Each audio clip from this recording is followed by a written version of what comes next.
వన్యప్రాణుల పర్యవేక్షణ పోషణే లక్ష్యంగా ఏపీ వ్యాప్తంగా హనుమాన్ ప్రాజెక్టు అమల్లోకి వచ్చింది.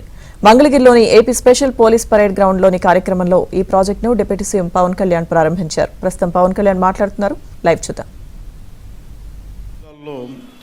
ఎక్కడైతే ఈ ఏనుగులు కానీ వన్యప్రాణులు కానీ ఊళ్ళలోకి వచ్చేసి పొలాల మీద పడి ప్రాణానికిను అలాగే వ్యవసాయానికి ఇబ్బంది కలిగించే పరిస్థితుల్లో వీటిని హ్యాండిల్ చేయాలనే దాని నుంచి పుట్టిందే ఈ హనుమాన్ కార్యక్రమం.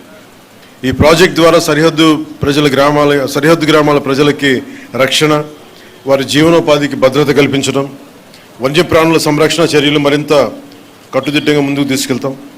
వన్యప్రాణుల్ని సంరక్షిస్తూనే పంటలు, పశువులు, ప్రజల ప్రాణాలు, ఆస్తుల సంరక్షణ హనుమాన్ తాలూకు ప్రధాన కర్తవ్యం. ఏదైనా సంఘర్షణ చోటు చేసుకున్నప్పుడు వెంటనే స్పందించడం, వారికి కావాల్సిన ఉపశమన చర్యలు, పరిహారం చెల్లింపు వ్యవస్థల్ని హనుమాన్ ఫౌండేషన్ నిర్వహిస్తుంది. అలాగే పంచాయతీరాజ్, వ్యవసాయ, ఉద్యాన, రెవెన్యూ, పోలీస్ శాఖలతో పాటు ఇతర శాఖలతో సమన్వయం చేసుకుంటూ అటవీ శాఖ హనుమాన్ని ముందుకు తీసుకెళ్తాం.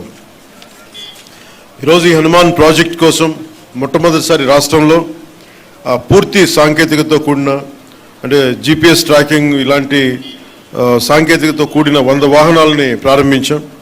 దాంట్లో 93 rapid response and rescue team vehicles, 7 wild life ambulances ఉన్నాయి.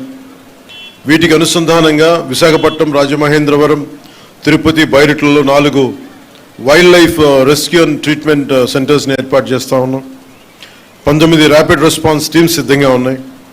ప్రతి వాహనంలో అటవీ రేంజ్ ఆఫీసర్, జంతు వైద్య సిబ్బంది, ట్రైబల్ హెల్పర్స్, గిరిజన సహాయకులు, para veterinarians, trained and community based veterinarians, community based animal వర్కర్స్తో కూడిన పూర్తి స్థాయి వ్యవస్థ ఉంటుంది. గ్రామ స్థాయిలో వన్యజీవి రక్షక్ అని అటవీ శాఖ ఆధ్వర్యంలో తయారు చేస్తూ ఉన్నాం. వీరికి రెస్క్యూ కిట్లు అందిస్తూ ఉన్నాం.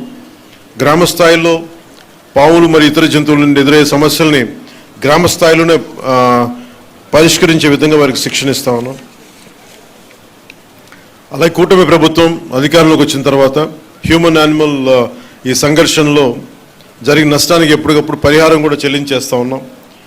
25-26లో దాదాపు 2107 కేసులు నమోదు కాగా పరిహారం కింద దాదాపు 4 కోట్ల రూపాయలు చెల్లించడం జరిగింది. కూటమి ప్రభుత్వం అధికారంలోకి వచ్చిన తర్వాత వన్యప్రాణుల దాడుల్లో ప్రాణాలు కోల్పోయిన వారికి ఎక్స్గ్రేషియా, నష్టపోయిన పంటలకు ఇచ్చే నష్టపరిహారం మొత్తాన్ని గణనీయంగా పెంచాం. అంతకుముందు 5 లక్షలు ఉంటే కూటమి ప్రభుత్వం వచ్చాక 10 లక్షలు పెంచాం. గాయపడిన వారికి పరిహారం 2 లక్షలు పెంచాం. పశువులు చనిపోతే మార్కెట్ విలువ ఆధారంగా పరిహారం చెల్లిస్తూ ఉన్నాం. అలాగే చిత్తూరు, శ్రీకాకుళం, పార్వతీపురం, మన్యం జిల్లాల్లో ఏనుగుల సమస్య తీవ్రంగా ఉంది. ఈ సమస్య పరిష్కారానికి కర్ణాటక ప్రభుత్వం సహకారంతో 4 కుంకి ఏనుగులను తీసుకొచ్చి ఇప్పటి వరకు 8 ఆపరేషన్స్ని విజయవంతంగా పూర్తి చేసి ఏనుగుల నుంచి ప్రజలకి, పంటలకి రక్షణ కల్పించాం. అలాగే AI ఆధారిత, ఆర్టిఫిషియల్ ఇంటెలిజెన్స్ ఆధారిత పైలట్ ప్రాజెక్ట్ ద్వారా ఏనుగులు మరియు ఇతర జంతువులు వచ్చే ముందస్తు హెచ్చరికలు ఇచ్చే వ్యవస్థని అటవీ సరిహద్దు గ్రామాల్లో అమలు చేస్తూ ఉన్నాం. Advanced weather and alert reporting system మరియు కమాండ్ కంట్రోల్ సెంటర్ ద్వారా బల్క్ మెసేజింగ్ సిస్టమ్ అభివృద్ధి చేస్తూ ఉన్నాం.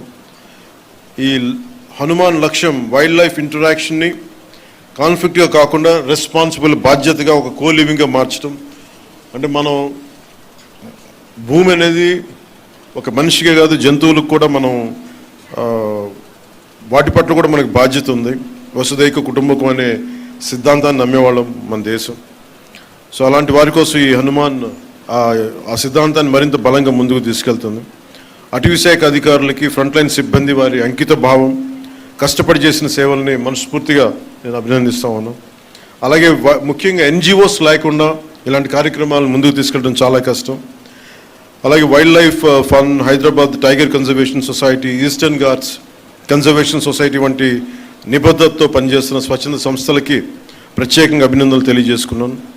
కలిసి జీవిద్దాం, కలిసి బతుకుదామని తెలియజేసుకుంటూ సెలవు తీసుకున్నాను. జై హింద్.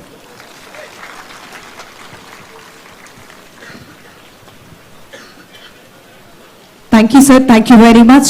ఈనాటి కార్యక్రమానికి ముఖ్య అతిథిగా విచ్చేసి వారి యొక్క అమూల్యమైనటువంటి సందేశాన్ని అందించినటువంటి ఆంధ్రప్రదేశ్ రాష్ట్ర ప్రభుత్వం గౌరవ ఉప ముఖ్యమంత్రి వారి